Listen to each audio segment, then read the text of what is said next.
Dito na mga master, andito na nga ako, nakasisid na, pailalim. Hindi na ako naka-intro ng simula kasi malaki ang tubig dagat at meron ako nakita isang pugita. Tagal na hindi ako nakasisid balik. Ngayon lang, ayan, sapol siya sa pana ko. Hindi ko na yan pakawalan para may pang-ulam na. Ayan.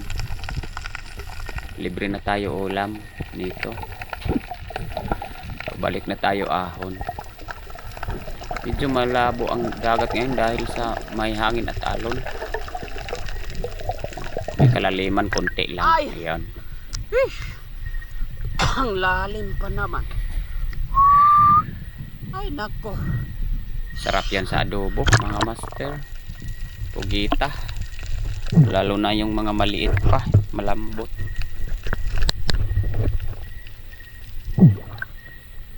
Pugita. Hirap pa naman ito tanggalin sa pana, lalo na maganda ang sima pag ganito, lalo na mag-isa lang tayo, walang kasama. Okay, pag mayroong kasama kailangan talaga natin kagatin yan sa bandang matahan para mabilis pag pumuti, ayun yan, para mabilis lang siya mahimatay. Ayun, wala na, tanggalin natin yan sa pana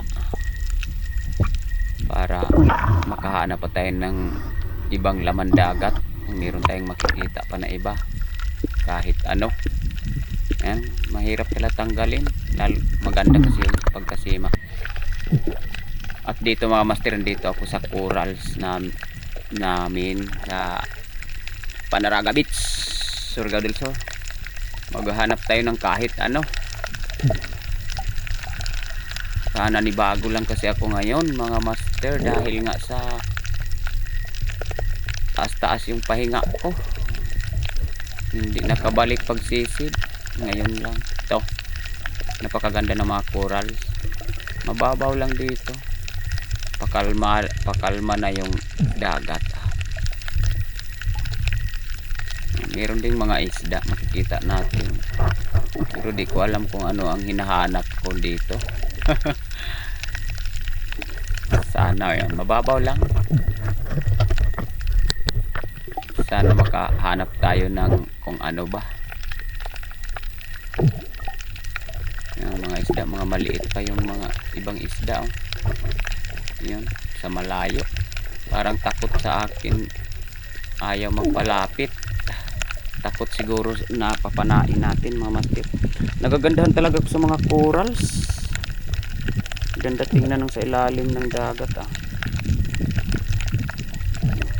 Sisid-sisid lang tayo, hanap tayo ng kung anong makita.